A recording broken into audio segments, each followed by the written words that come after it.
Professor Daniela Samler, it's so wonderful to have you visiting our Brain, Music and Learning podcast.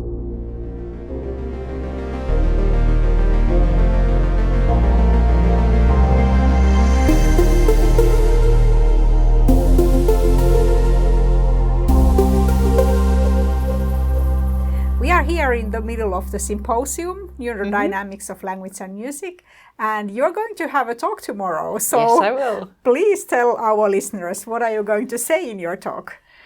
I will talk about the notion of overlap of language and music in the brain. That's how I started my PhD, and we were making a big plea for the overlap. But the further I go in my career, the more I question that concept. And I will talk about that. I will raise some maybe thought-provoking questions, how to study it, how not to study it, and what it actually means. And I can give you, spoiler alert, the conclusions that I draw. So first of all, we've done mistakes in the past. We should do it better. But it's also, what does overlap actually mean? What is it useful for? So we have a mapping question that we've asked in the past. Where in the brain is music and language located? But maybe that's not the ultimate question we should ask. We should rather ask, where is the missing link between the two? And there I come to prosody as something that is a missing link to study, and how it relates to language and to music and binds these things together. And also that we turn from this mapping problem to mechanisms. So it's not where things are happening, but how things are happening. That will bring us further. I think that in the middle of this neuroscientists trying to understand differences and similarities between language processing and music processing, we got the beautiful fMRI images. Oh, yes. And people became so excited that, okay, now we can see where things are happening. And I think that kind of lured us for a while. Absolutely. We thought that it's the most important thing is the location, the very, very precise location of something that is related to language processing or music processing. So you want to step further from that? I want to step further. I mean, this is actually a question that already the neurologists in 1800 something were discussing. That's where it comes from. They were very much interested in the mapping. Where's the stroke? And I mean, we see it also in modern neurology, that this is still the question, and it's an important question for the patients. Yeah. But maybe not to understand these tiny little details of language and music processing. Even if you think of single neuron recordings, there you first see that a single neuron can do all the stages of language processing. Oh, yes. Well, it's a bit exaggerated, but single regions can do a lot. Or you have huge areas that do everything, that I think mapping doesn't bring us further. Yeah. But you were asking a different question, right? Yeah, I was just thinking that this mapping, of course, it gives us lots of locations in the brain, and it is kind of like, people used to be mapping the world and trying to find what is happening everywhere. So that is like a first step. That is important to know, which areas are involved in general in these kinds of tasks, and you can go into finer details. But if you want to understand what are those areas doing, what is happening there, when is it happening, and how are those areas dependent on each other, so then you have to do something else than just mapping. And it starts with good paradigms.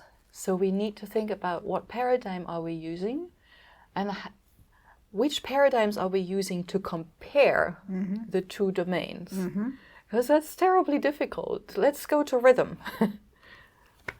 Language is much less regular in terms of rhythm than music. Can you even compare it? Or will you always find, if you use we have done a study, and I will show it tomorrow. We used an irregular rhythm in music and a regular rhythm, very isochronous in speech, and thinking that we equate and can compare things. And on the surface, the brain potentials look pretty similar.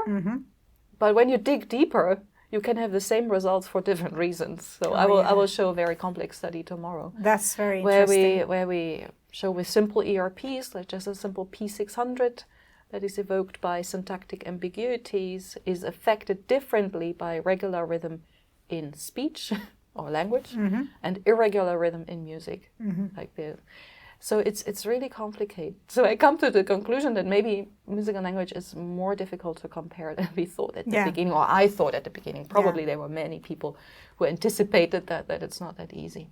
Yeah, so there are so many levels of assumptions for the auditory system in music. So for example, this regularity in the rhythm. If you want to make a mistake in your paradigm, I mean, just a stimulus that makes a mistake there, you can just move a note by 200 milliseconds and it's a very clear and obvious mistake in the music. But if you do that in speech, nobody will notice. No.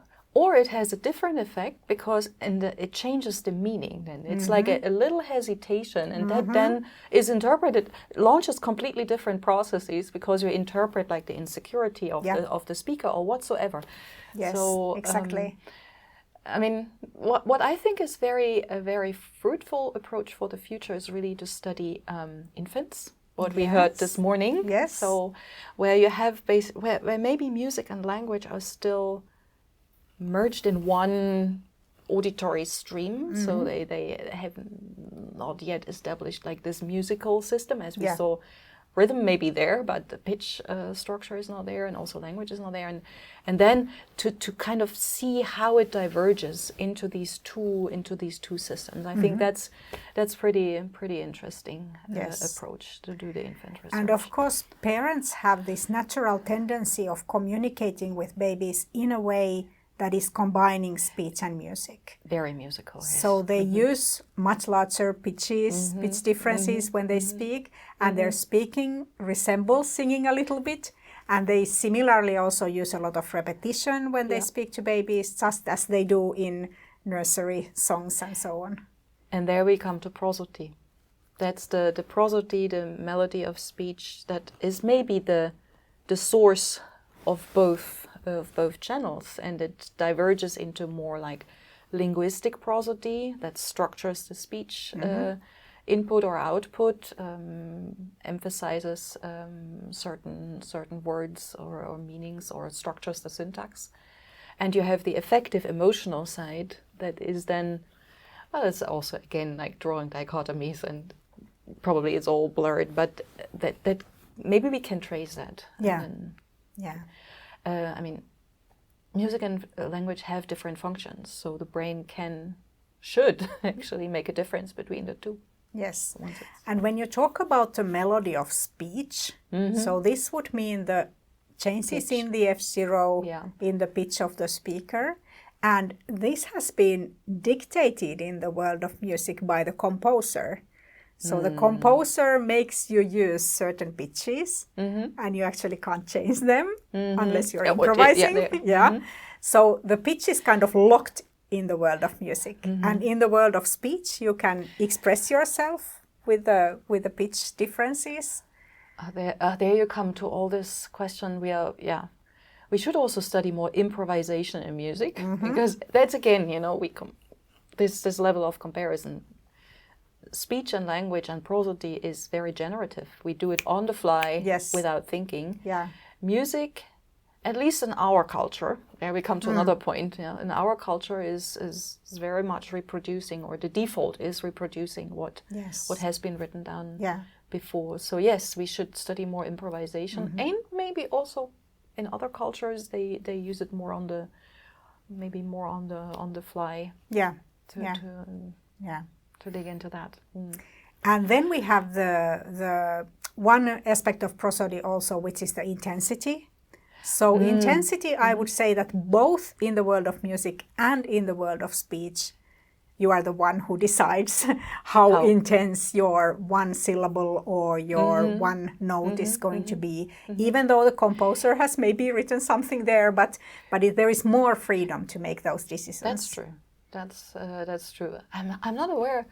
I think when I look into the prosody literature or in the music literature, it's always pitch and rhythm. Yes.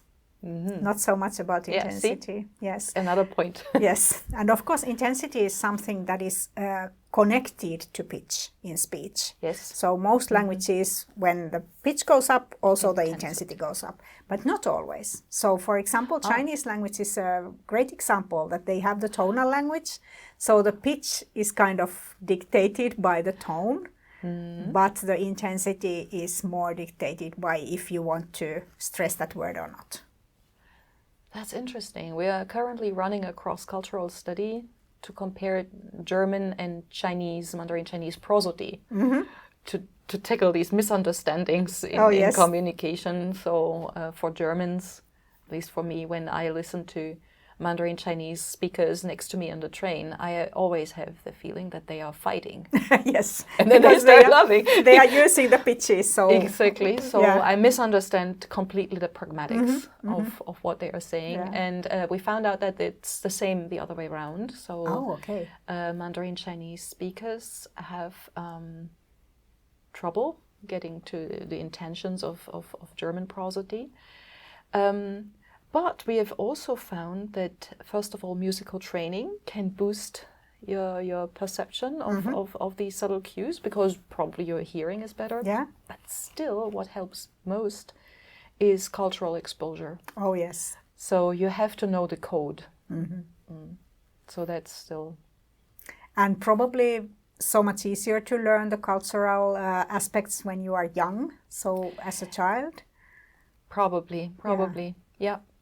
So being immersed in that culture and in that language and seeing how people behave and how they speak. And when they invite you on a beer or criticize you for having another beer. I don't talk about the beer study, but that's our item. Yeah. Oh, yes. Yeah, exactly. Yeah. So how do you see the future of comparing language and music? You are talking about kind of a paradigm shift here. I think it is a paradigm shift. Yeah, people are much more aware of the pitfalls. I hope that we get more to the mechanisms. And here there's the trend to use EEG, MEG to look at the neural entrainment, to rhythmic stimuli and how this influences then the perception of language or grammar or and how this... I think it still won't be easy, and we'll have a lot of surprises. For example, one surprise, also spoiler alert for tomorrow. So we thought that the brain of musicians is able to entrain better to musical stimuli for sure, but that this also transfers to language stimuli, and it doesn't. Okay. So that's interesting, and it's a puzzle on its own. So they do it in the world of music, but then when you bring people to the world of speech, they are the same. They don't. Musicians and non-musicians are the same. Yeah. So the whole question of transfer is at stake, and I think that's a critical point. We can do big studies, but we have to sit together and really say, okay, we see this tiny difference. Is this now meaningful or not? And I think that's a lesson I learned. People from different viewpoints will interpret the very same data completely differently through their lenses, and I think that's where we have to start. Oh yes, oh yes. And you are talking about adults now in your studies. Yes. So then when we come to kids, children and especially smaller kids, so then you see the transfer effects to be quite different. So it is a method, using music and using musical movement and dance and stuff like that is a method to actually enhance the auditory system in a quite general level. And I think these studies are super important. It's at a different level. Yeah. They're a pragmatic thing. This works, this doesn't work at a behavioral level. Yeah, yeah. And that, I think, is absolutely what we should do. And the others have to struggle with why. Yes. With why these things are happening and possible. Exactly. Yeah. Do you think that this kind of studies can also inform educational practices? For example, what is happening in schools or... It should. I think it's always the battle for money. Yes. To support musical education, at least in Germany. In Finland, for us, is the leading example. With the musical play schools. And I heard that. It is not easy to fight for the arts in general in schools, because it is always the question like, okay, but is that as important as mathematics or reading or something like that? I always try to convey the point that, okay, the arts, they are school subjects and they need some space in the school, but they are also teaching methods, and we should use them also as teaching methods, not only as school subjects. So for example, using singing in the foreign language lesson is going to be helpful for everybody. And at first we have to show that it works on a behavioral level. That's already an argument for the stakeholders. Yes. But if we had the evidence why it works, like the active ingredient, then it would be an even more powerful argument for the stakeholders. Yeah. I think we need both. Yeah. So more research is needed also at this level of practical applications. Absolutely. That's where we should start. Yeah. Thank you, Daniela, for taking part in our podcast. Thank you for having me. Thanks.